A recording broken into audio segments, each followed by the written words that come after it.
Hello，大家好啊！嗱，又同大家翻到去遮打道車展嘅現場啊！咁當日有一部非常之吸睛嘅車，部 Land Rover 嘅 Defender，咁但係當然啦，就經過改裝嘅，咁啊非常榮幸啊，見到馬大立師傅啊 ！Hello， 馬 Sir， 馬 Sir， 馬 Sir 可唔可以介紹下呢部車？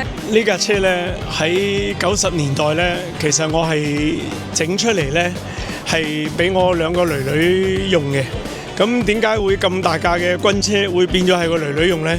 因為嗰陣時我女女係玩小型嘅電單車啊、小型卡仔嘅。咁佢哋玩完之後呢，休息嗰陣時呢就會好辛苦，日曬雨淋。咁你搭個帳篷係好唔方便，冇電冇水。咁呢架車呢，當時喺英國買翻嚟，我同政府申請呢，就要入邊有埋廚房，要埋餐台，同埋要埋有200E電嘅。咁啊，最後政府都應承咗，但係申請嘅洗手間佢就唔應承啦，因為佢覺得你會擺張床落去就可以唔使買屋啦。咁啊，好得意咯！隔咗20幾30年再見翻呢架車，而呢架車仲 keep 得咁好，我都係好開心。即係今日先至見翻嘅。係，頭先我同我孫講，我話你媽媽細個時候嘅位，跟住佢哋影咗幾張相喺當年坐個位嗰度影翻啲相出嚟。咁我大女嘅2個小朋友坐翻呢個位，好開心咯！佢哋會。即係其實車咧，其實講真，車係一個廢鐵，舊咗之後根本係唔係乜嘢咯。但係如果你入邊有好多古仔，會係好開心嘅，有好多回憶。喺外國咧好興嘅，一架車3代人。但係香港因為車位實在太貴，好少有呢啲嘢。同埋我每一次見到我以前啲車俾人哋仲 keep 得好好，我係好開心。因為通常香港嘅命運好慘，唔係出咗口就劏咗。因為當一架車20幾30年會跌到得翻1萬蚊、5000蚊，嗰啲人使1萬蚊維修都未必會捨得嘅。咁馬 Sir 嘅女女大啦，跟住阿馬 Sir 買咗部車啦，講緊都係20幾30年前嘅事啊！但係講到你唔信啊，今日喺遮打道車展，馬 Sir 竟然重遇翻呢部車。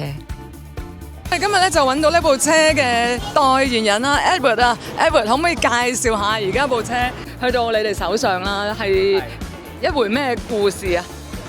故事咧就係嚟緊咧元青協咁啊，連同埋其他有幾個匠人啊、罕有會啊，佢哋咧將會喺12月嗰度咧車會嗰度，佢哋會做一個展示。咁12月我哋會再見到嘅。而家你喺相機面前咧，見到平時嗰啲咁樣嘅，即係呢啲塗裝，因為比較少見嘅啲啊嚇。但係咧喺呢一個咁樣嘅 state， 呢一個令面嘅 state 咧就比較少啲嘅。我哋可以行下俾大家睇下佢嘅塗裝，係咪你哋自己設計嘅？我哋咧係特登咧揾咗台灣嗰邊西門町咧嘅朱小蝶團隊，佢哋咧就做開呢啲汽車嘅塗鴉嘅。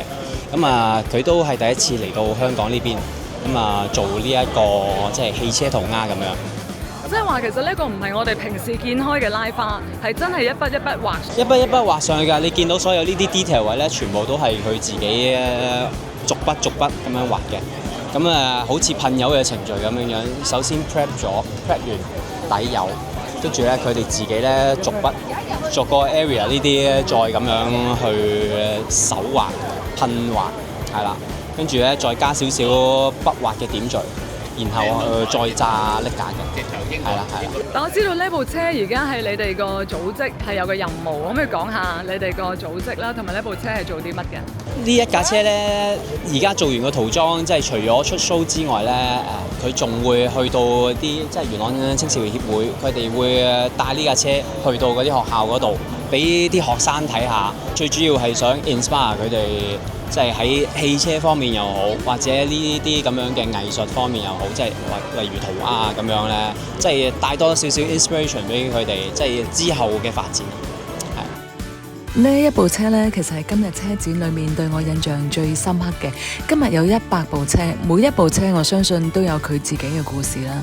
但係今日呢部車呢，唔係一個車主嘅故事啊，而係講緊2代人，2個完全唔識嘅人，但係佢哋呢分別都對自己嘅女女啦，同埋對社區嘅小朋友啦，藉着呢部車帶出佢嘅意義。咁我覺得車同埋人之間就有呢個微妙嘅關係。